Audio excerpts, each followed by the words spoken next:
Hi everyone, welcome to the Moxie Coaching and Tarot portion of the summit. I'm so glad that you chose to participate in this part of the summit and check out tarot for those of you who have no knowledge of the tarot whatsoever. And my goal is to prove to you essentially that you can use the tarot for personal growth and development when you know nothing about the tarot whatsoever. So when you think about the tarot, what do you think about? My guess is you think about gypsies, the death card being turned over to ominous music, very popular culture impressions of the tarot. And I'm here to tell you that the tarot is so much more than that, and that popular culture really does take things to the nth degree.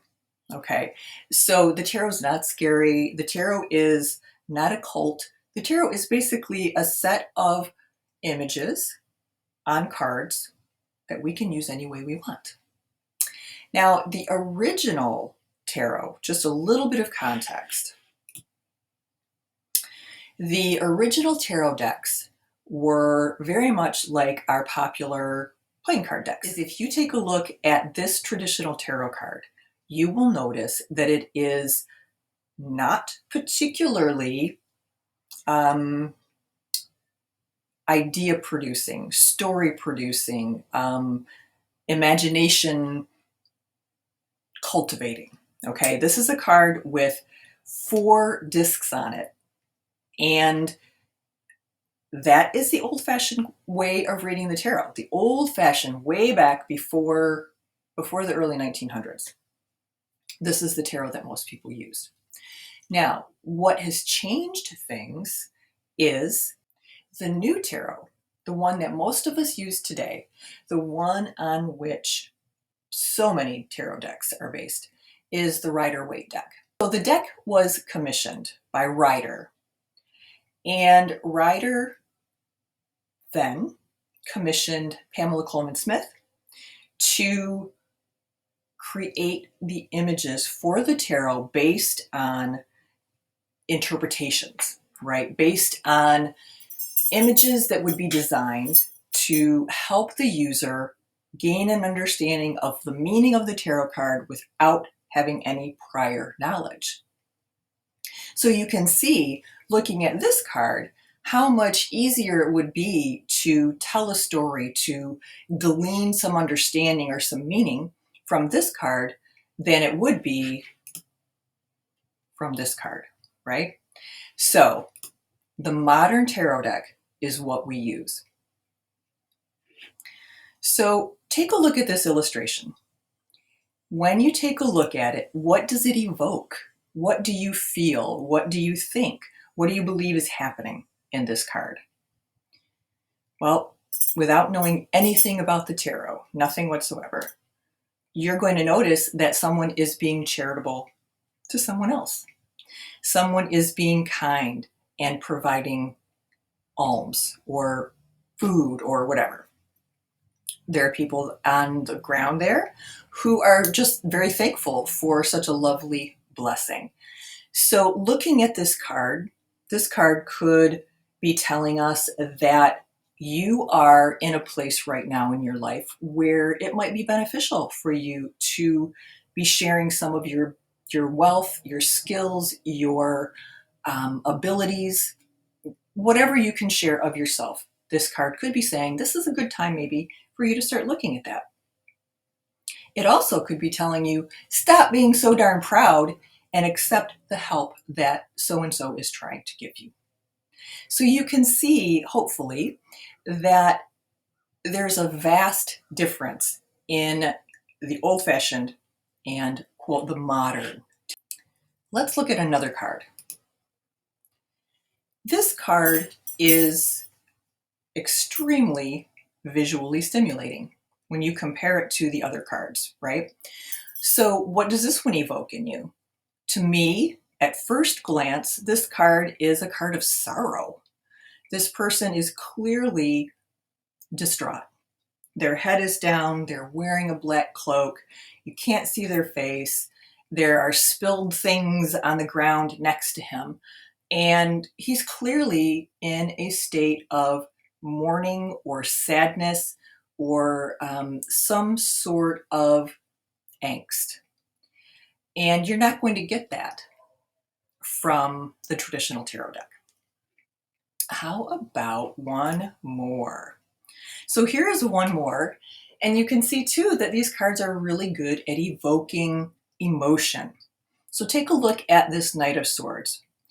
This Knight of Swords is a guy who is all about rushing in to save the day. And that's pretty darn clear based on looking at this. You've got a guy in a knight uniform, in his armor, wielding his sword, rushing off with intent. And so I just wanted to give you some examples of what the modern tarot deck looks like so you can see that there are stories inside of these cards. There are stories that we can tell just based on looking at the cards. We can tell our stories based on our connection to the cards and how those cards may resonate with us or not resonate with us. Personal growth and development is just that. It is very, very personal. And you can take what you learn here and integrate it into your own practice, modify it to meet your needs, or you can take this as a first step on your tarot journey if you are one of those who may be interested in learning eventually how to use the tarot in a more traditional way, but for personal growth and development. So let's assume for now that you just want to learn this. I just want to know what the heck this is going to do for me. Well, I recommend that, at least to begin with, you start out with this Rider-Smith-Waite deck, the one of the 3 images that I just showed you. And the reason I recommend that is because this is, like I said, this is the original departure from the traditional deck. This is the deck that most clearly, in my opinion, most clearly illustrates the meaning of each card. When you move on, and if you choose, there's no reason that you can't use other tarot cards. There's no reason that you can't even use an oracle deck the same way that we're looking at using these cards. But I recommend, to get started, start out with the Rider-Smith-Waite deck. And you're going to notice that upon reflection, the images in these cards resonate with you in some way. Some may resonate more with you on one day than another day. Some may resonate with other people more than they resonate with you. But the whole idea is that these cards were illustrated to generate thought, to generate, to tap into the universal human experience and to illustrate the universal human experience. And the cards are set up that way. So you will find cards in the deck that address everything from romantic love to addiction to overburdening ourselves, all kinds of things. I mean, there are cards that address pretty much anything that you would want to address in your current life. Now, in terms of card meanings, we're not going to worry about them. We're not going to think about them. We are not going to address them. It's la, la, la, la, la right now. Card meanings don't mean anything. Okay. So this is all about your personal connection with the tarot cards and the connection that you develop and the relationship that you develop. So how can this help you? How can you use this process to dig into your stuff, right? To look into your shadows, to look into why you always do this or why this person annoys you so much. Well, this process is fantastic because it will help you. Okay, Let me back up. It's fantastic for a lot of reasons. Number one, because it's 100% totally private. Because you can be honest with yourself with this process, right? It's also a fantastic way to track your personal growth and development.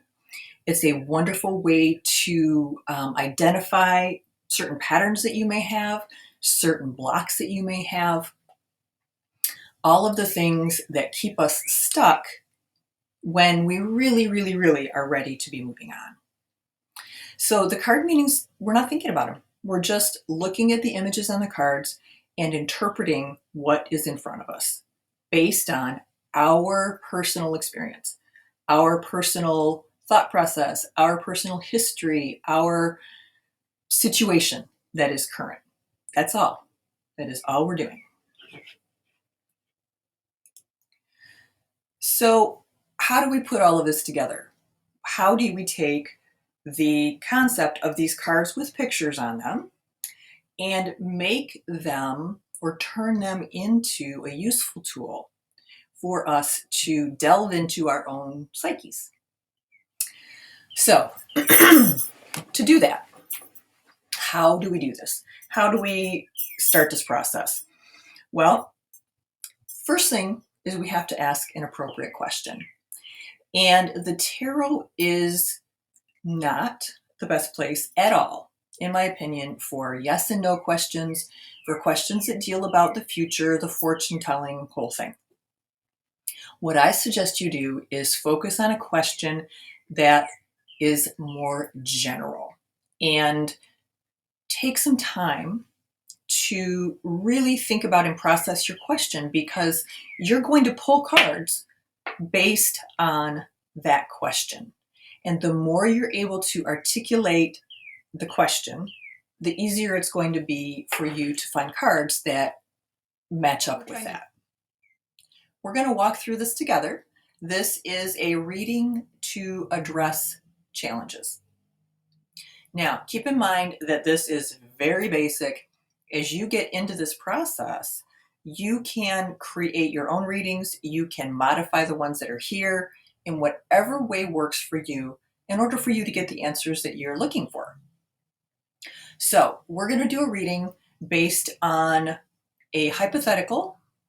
I am a project manager.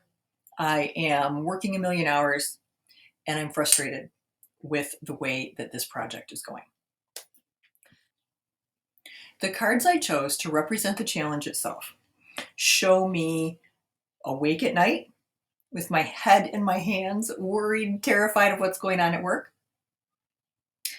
Another way that represents, or another card that represents how this challenge is feeling to me, is this card of all of these young men completely chaotically beating the crap out of each other with these sticks. It's disorganized. It's supposed to be organized work, or looks like it's supposed to be organized, and it's chaos, right? So I'm feeling overwhelmed. I'm feeling nervous. I wake up in the middle of the night. Things are feeling very chaotic. And to top it all off, my boss has been on my case. And he is very scary, very no nonsense kind of guy. So I'm not really comfortable going to him with my concerns. Okay, so I'm taking this into my own hands. Now, let's look at a few cards to represent potential solutions to the situation. I pulled 3 cards. I pulled a card that is called the Star, and I picked it because I love the idea of the hopefulness of a star. And the woman in the card is just a peaceful card for me.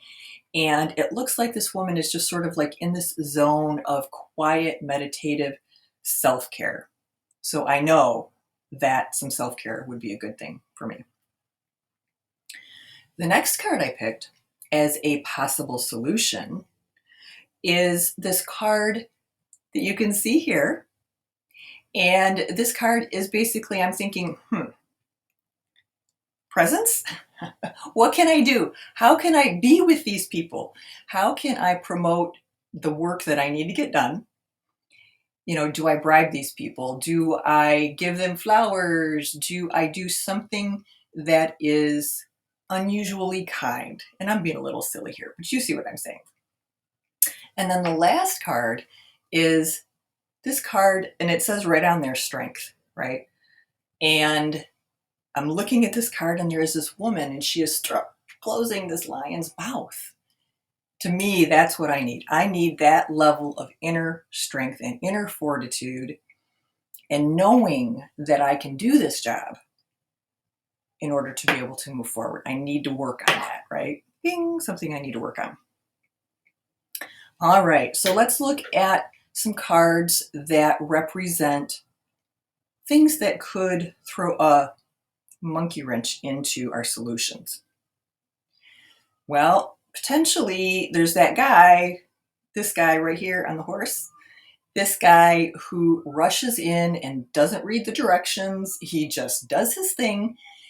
Great guy, great worker, overly enthusiastic, and needs to be reined in.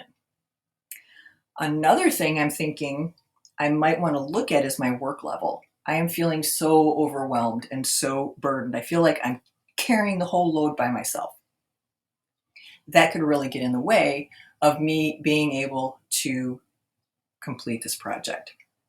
And then the last card I pulled, because I'm not really sure I love this job, and I've been a little bit dissatisfied lately. And so I pulled this card because this guy is looking, he just doesn't look happy at work. He looks like he's really considering if this is the right place for him. And so that could be getting in my way, right? I'm just not 100% bought into my job right now.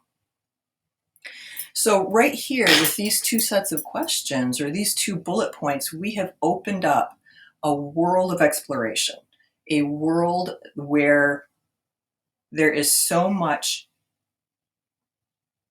what do I want to call it? It's like there's a lot of depth. There is an abundance of information that you can access because you picked these cards. So use these cards as your tool to begin this process. Now, how about a card at the very end here to represent yourself as you are coming out of this situation? All right. So it doesn't mean that this card might not change in a little while. A week from now, you might change your mind. You might choose a different card. But today, the card that you're choosing is this card. And this woman is looking calm. She's like so chill, right? She's got her bird. She's got her garden. She looks at peace. She's got comfortable clothes on, no waistband, nothing uncomfortable squeezing her. She's just like, this is it, right? That's what I want with my job. I want to feel that way with my job. I want this project to end with me feeling this way. And yeah, that's a pretty high bar, but hey, I'm creating this. So this is what I'm going to create. Okay. So now we have all of this information that we just pulled up. And you probably already knew this was coming, but I really, really strongly suggest that you record your readings. And more than just recording the questions, I recommend that you record the cards that you choose and the explanations behind the cards that you're choosing.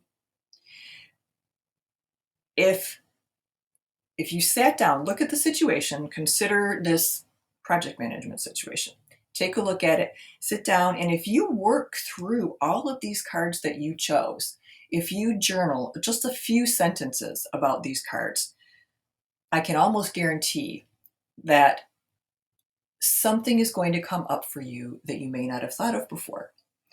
A solution, a potential glitch, something in this process that will be beneficial toward the ultimate goal. The more you work with the cards, the more you spend time writing out your thoughts, your responses, your reflections on these cards, the more likely you are to open up this subconscious, this unconscious, these things that we really need to be able to tap into to get to the solutions that are inside of us. Let's look at another reading. A reading to address the challenges. This is a different one. You're looking for a card that represents how this situation feels. You are looking for a second card that's representing how you want this to feel, right? So you feel crazy. You want to feel chill. How do we get you from into your chill space? And then choose a card to represent yourself as the confident and competent person that's ready to address this challenge. So you are working through things and you are creating a new vision of yourself as you work through these readings. There's one more, and this is a repatterning reading, because how often do we repeat and repeat the same patterns that continue to get us the same crummy results? So this reading is designed to help us take a look at that. First card is, again, almost always a card representing the situation. Number 2, card representing how you might have handled the situation in the past. Think about, you know yourself. Would you have handled the situation calmly? Would you have been freaked out? Would you have been aggressive? How would you have been? Think about that. A card representing, the third card, representing how you want to address the situation. Should the situation come up, how do you want to address this in the future? I don't want to be this way. I'm so frustrated with myself for being triggered by this, that, or the other thing. What do I need to do to get past this? What do I need to move myself forward so I don't have to experience this stuff anymore? And then last card is the card to represent the changes you can make for repatterning. So what is it that you need to do? Can you see, looking through the cards, images of things that may be helpful for you to do to help you begin repatterning? So those are 3 of the basic and very introductory readings that you can do with the tarot cards from your own perspective. I will be providing a handout that has more information on helping you create your own spreads and coming up with questions that work for you. But that's just a start for now. You may surprise yourself in this process. Be prepared to dig up some things that you may not really have recognized were there. These cards are acting as a catalyst for you to tap into your personal life, your personal psyche, your personal challenges.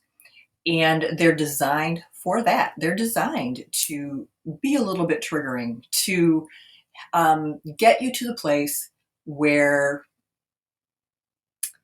you know that you need to work through something, okay? So just let things flow. Do your best to avoid judging the cards that you're choosing. Just choose it because it feels good. Don't think too much about it. And the more that you are able to stay in this space of inquiry, the more you're able to stay in this space of what's possible, you're going to find that your readings become more and more rich. Just a few words about preparing for doing a reading. There are people who can just pick up their tarot deck, sit down, and just do a reading without any sort of preparation. That's not what I recommend. And that the reason I don't recommend that is because I feel like it's important to take a few moments to come back home to come back to our bodies, come back to our minds, and really put some focus and attention on what it is we're doing when we're doing a card reading. So very simple things you can do, and it completely depends on you. You know, this is your thing. You do you, right? And if you can hear my dog barking in the background, I apologize. All right, so what can you do? Meditate, ground yourself, candles, incense, having your partner watch your dog or listen for your dog, listen for the baby. Somebody, if there's someone in your home who can manage everything else that needs to go on in the home, or if you are not with someone else, you know, bring your dog in, those kinds of things. So just prepare yourself in a way that you can really go inside when you are preparing for this reading, and doing so is going to help you bring forth information that is a lot more valuable than if you had just, you know, sat down and started doing your thing.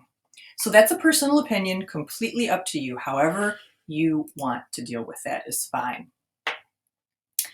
Learning the card meanings. Now, I am a proponent of learning the card meanings if you are someone who wants to delve deeply into the tarot. If you want to be able to use the tarot in every way possible, then I do absolutely recommend that you learn the tarot card meanings. There are a lot of steps in between where we are here, just getting to know the tarot and learning the card meanings themselves. I've put together a couple different courses that will be out soon that are designed to help you learn how to read the tarot cards in a very simple way if you are someone who wants to do that. My class or anybody else's, it does not have to be mine. You will find that different tarot instructors will approach things very differently. So you just need to decide what it is that you want to get out of your tarot experience. And lastly, this is me. You can find me at moxiecoaching.com. You can find more information about what I do and the tarot portion of what I do on the Moxie Coaching tarot page.